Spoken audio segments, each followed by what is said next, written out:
I remember the sound before I remember the pain. It wasn't the slap that broke me. It was the silence that followed. My father's hand struck my face, but it was his eyes that truly hurt me. Cold, empty, the kind of eyes that looked at me not as a son, but as a mistake. I was 26 years old when the man I called Dad told me I was dead to him. "Don't ever set foot in this house again," he said. That house, the one built on marble and gold, the one that smelled like old money and colder hearts, was the only home I had ever known. I remember the sound before I remember the pain. It wasn't the slap that broke me. It was the silence that followed.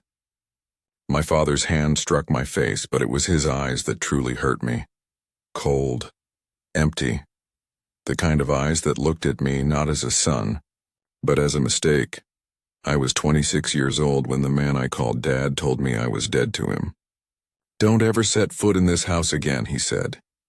That house, the one built on marble and gold, the one that smelled like old money and colder hearts, was the only home I had ever known.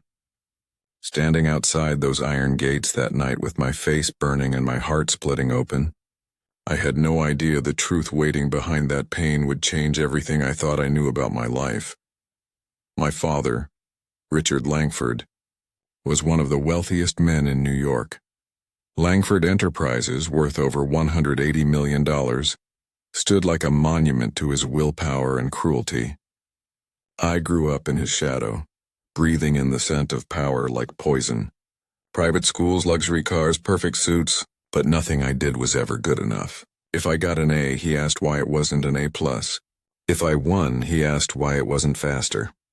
When my mother died when I was 17, I thought maybe grief would soften him. Instead, it hardened him even more. He filled the house with silence and servants, and then 1 year later, he filled it with a new wife. Her name was Miranda. She was elegant, beautiful, and venomous. The kind of woman who never raised her voice but somehow made you feel like you were always trespassing in your own home. At first, I tried to accept her. She was kind to me in public, but her words in private were knives dipped in honey. She'd say things like, "Your father worries you'll never be strong enough to lead," or, "You remind him too much of your mother." Slowly, she turned his heart away from me, and I could feel it every day, like a door closing one hinge at a time. It all came crashing down one evening. My father had been working on a merger involving Miranda's cousin, a deal that reeked of fraud. I confronted him in his study, surrounded by his trophies of conquest. "Dad," I said, "you're risking everything for people you barely know." He glared at me, veins pulsing in his temples. "Don't you ever question my family?" "I am your family," I shouted back. That's when he slapped me. The sound echoed through the room like a gunshot. I didn't even feel pain at first, just disbelief. Then came the words that sliced deeper than the blow. "You'll get nothing when I'm gone," he hissed. Nothing. 3 months later, he was dead. A heart attack in his office. The news felt unreal. Despite everything, despite the hatred and the slap, I cried.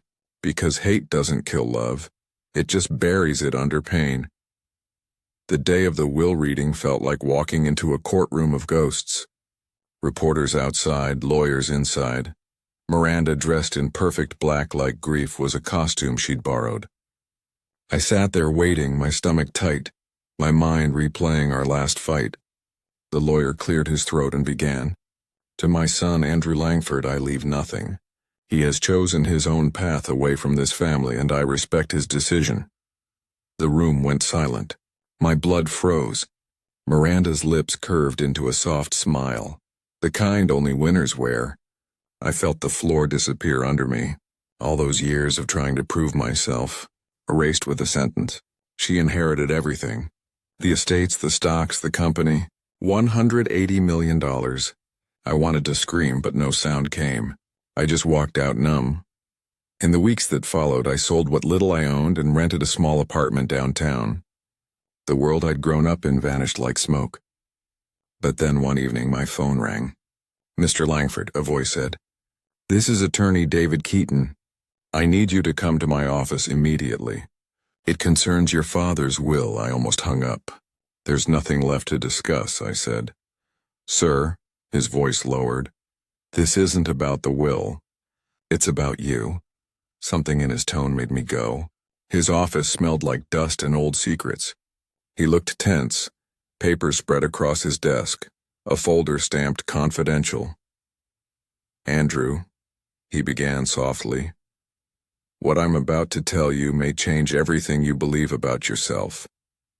He opened the folder.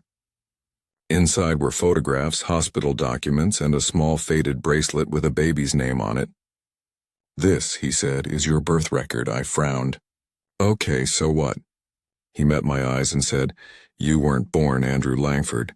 You were kidnapped as a baby. The words didn't make sense. I laughed, a dry, broken sound. That's impossible, but then he pushed the documents toward me. Police reports from 26 years ago.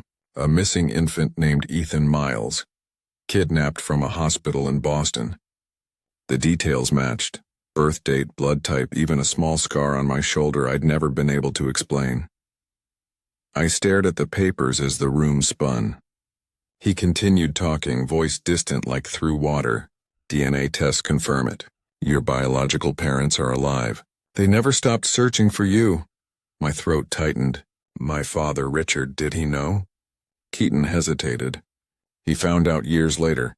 He didn't take you from that hospital himself, but he discovered the truth and chose to hide it. He was terrified the scandal would destroy his company. The world I knew collapsed. My entire identity, my entire life, it wasn't mine. A few days later, I flew to Boston. I didn't know what to expect. My heart felt like it was being pulled in two directions, toward the family who had raised me and the family who had lost me. When I arrived at the small blue house on the corner of Maple Avenue, I almost turned around. But I knocked. The door opened, and there they were, two people with eyes that mirrored mine. My mother gasped, covering her mouth, tears spilling instantly. My father whispered, Ethan, in a trembling voice. I nodded. They both broke down. And when they hugged me, something inside me healed that I didn't know was broken. It wasn't just a reunion, it was resurrection. For the first time in my life, I felt whole. Over the next few days, they told me everything. How I disappeared from the hospital nursery. How the police searched, how every lead went cold. Every year on my birthday, they lit a candle and prayed for a miracle. And now that miracle stood in their living room. Then they told me something else, something that made my blood run cold. When Richard Langford learned the truth years later, he panicked. He had no idea how I ended up with him. But he suspected someone from his company had been involved in illegal adoptions overseas. If the truth came out, his empire would crumble. So he silenced everyone, destroyed records, paid off officials. But near the end of his life, guilt consumed him. He wrote a confession and instructed his lawyer to reveal it after his death. That's why I got the call. That's why my life had to collapse, because the truth had been buried too long. When the documents went public, Miranda tried to fight everything. She claimed I was a fraud, that it was a scam to steal the inheritance. But DNA doesn't lie. The courts froze the assets and investigations began. It turned out much of Langford's fortune had been built on dirty deals and stolen identities. Half of it was placed into a trust for me. The kidnapped child he had raised as his own. I could have taken it all. I could have destroyed Miranda, burned the empire to ashes and called it justice. But revenge felt hollow. No amount of money could give me back 26 years. It couldn't give me back the birthdays my real mother cried through or the first steps my father never saw. So I made a different choice. I took enough to rebuild my life, and I donated the rest to charities that help find missing children. I wanted other families to find the reunion I'd been given, because somewhere out there, another candle is still burning in the dark, waiting for a miracle.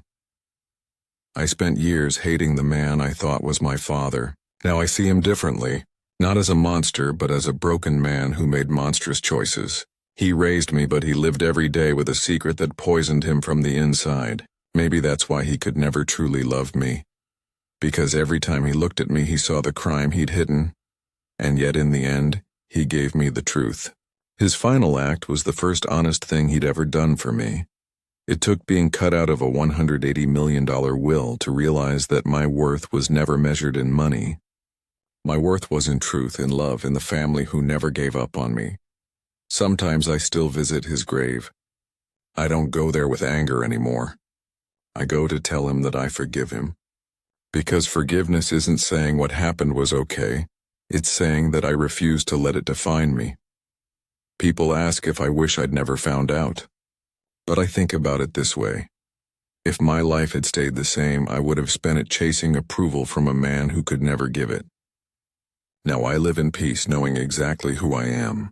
If you're listening to this and someone has made you feel small, unwanted, or worthless, I need you to hear me. Your value isn't determined by who loves you or who leaves you. It's determined by who you become when life shatters your illusions. Sometimes losing everything is how you finally find yourself. I lost a father, a fortune, and a false identity. But I found truth. I found love. I found home. And that is worth more than every dollar in the world. So when life slaps you across the face, whether it's with betrayal, heartbreak, or loss, don't fight the pain right away. Listen to it. Because pain has a voice, and sometimes it's the only thing brave enough to tell you the truth. My name is Ethan Miles. I was kidnapped as a baby, raised by a man who lied to protect himself, disowned by him when he died, and found by the parents who never stopped loving me. And if there's one thing my story proves, it's this: behind every heartbreak there's a truth waiting to set you free.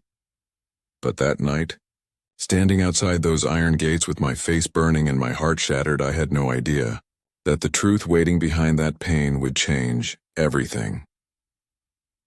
My father, Richard Langford, was one of the wealthiest men in New York. Langford Enterprises, worth over $180 million. A man who built empires with his bare hands, but could never build a family with his heart. I grew up in his shadow: private schools, luxury cars, perfect suits. But nothing I did was ever good enough. If I got an A, he asked why it wasn't an A+. If I won, he said, "You should have done it faster." When my mother passed away when I was 17, I thought maybe grief would soften him. Instead, it hardened him even more. Years later, when he remarried a woman half his age, I tried to accept it. But she, Miranda, had other plans. She was elegant, manipulative, and poisonous. The kind of woman who smiled sweetly while tightening the noose around your neck. I noticed how she whispered things to him, how his attitude toward me grew colder, sharper. And one evening, when I questioned a shady business decision involving her cousin, my father exploded. "Don't you ever question my family," he roared. That's when he slapped me.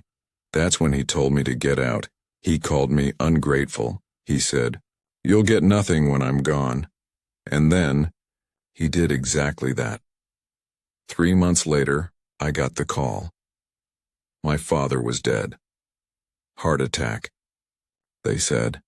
And even though part of me had been angry at him, I still cried. Because hate doesn't kill love, it just buries it under pain. At the reading of the will, I sat across from Miranda. She wore black, but grief never reached her eyes. I was surrounded by lawyers, family friends, reporters. It felt like a courtroom of ghosts. The lawyer began to read. "To my son, Andrew Langford, I leave nothing. He has chosen his own path away from this family, and I respect his decision." The room went silent. My blood froze. Then Miranda's lips curved into that sickening smile. She got everything. The estates, the stocks, the company shares. $180 million. I wanted to scream, but I didn't. Because I realized something in that moment. Money wasn't what I had lost. I had lost my identity, my father's love, my place in the world, and yet, fate wasn't done with me. A week later, I was packing my apartment when my phone rang. "Mr. Langford?" a voice asked. "This is Attorney David Keaton. I need you to come to my office immediately. It concerns your father's will." I laughed bitterly. "What's left to say?" He cut me out. "Sir," he said, "this isn't about the will. It's about you." I almost didn't go. but something in his tone made me drive downtown that night. When I arrived, he looked nervous. Papers spread across his desk, a file stamped confidential. "Andrew," he said softly, "what I'm about to tell you may change everything you believe about yourself." He opened a folder. Inside were photos, documents, a hospital bracelet. "This," he said, "is your birth record." I frowned. "So?" He looked at me and said the words that shattered my world. "Andrew, you weren't born Andrew Langford. You were kidnapped as a baby." I laughed at first. I thought it was some cruel joke, another twist for my father even in death. But then I saw the papers, police reports from 26 years ago. A missing infant named Ethan Miles kidnapped from a hospital in Boston, DNA tests, hospital records. Everything matched. It turned out that my so-called father had been at that hospital the night my real parents lost. Mia's company was under investigation for illegal adoptions overseas, a scandal that could have destroyed him. And then a baby went missing. Me. No one knew what happened. Until now. The lawyer told me my real parents were still alive. They had never stopped searching. Every year they lit a candle for me. Every year they prayed for a miracle, and the miracle was standing right there shaking in disbelief. A few days later I flew to Boston. My heart felt like it was caught between two worlds, one built on lies, one waiting with love I'd never known. When I knocked on their door, I didn't know what to say, but the moment they opened it, time stopped. My mother, my real mother, covered her mouth and started crying. My father stepped forward, trembling, whispering, "Ethan," and when I nodded, they both broke down. It was the kind of embrace that heals lifetimes of pain, the kind that tells you, no matter how lost you've been, you're home now. I stayed with them for days. They told me everything, the night I disappeared, the endless search, the police dead ends. And then they told me something else. When my father, Richard Langford, found out the truth years later, he panicked. He couldn't let the world know he'd raised a kidnapped child. His empire would have collapsed, so he buried it. He paid people to stay silent, but when he realized he was dying, he confessed. He left sealed documents with his lawyer, revealing the truth, and that's why I was called. That's why my world fell apart, so I could finally know who I truly was. Miranda, of course, tried to fight it. She wanted everything. But the truth has a strange way of cutting through lies. When the documents became public, the inheritance was frozen. The courts ruled that Langford's entire fortune had been built on a foundation of deception and moral fraud. Half of it was transferred to a trust set up for me. But revenge wasn't what I wanted. Money could never fix the years I'd lost. It couldn't give me back birthdays, hugs, or the sound of a mother's lullaby. What I wanted was peace. So I donated a large part of the inheritance to foundations for missing children, to help other families find what I almost lost forever, because I realized something powerful. Sometimes, what breaks you isn't meant to destroy you. It's meant to rebuild you into the person you were always meant to be. I spent years hating the man I thought was my father. Now I see him differently. Not as a monster, but as a broken man who made monstrous choices. He raised me. Yes, but in the shadow of guilt. Maybe that's why he could never truly love me. Maybe every time he looked at me, he saw the crime he tried to hide, and yet his confession, his final act, gave me back my life. It took being cut out of $180 million will to realize my worth was never measured in money. It was measured in truth. Today, I stand here as Ethan Miles, not Andrew Langford, not the son of a billionaire, but the man who survived betrayal, loss, and lies and came out stronger. If you're listening to this and you've ever felt abandoned, if someone made you feel worthless or unwanted, Please hear this. Your value isn't defined by the people who fail to see it. Sometimes life breaks you, not to destroy you, but to show you what's real. Sometimes losing everything is how you finally find yourself. I lost a father, a fortune, and a false identity.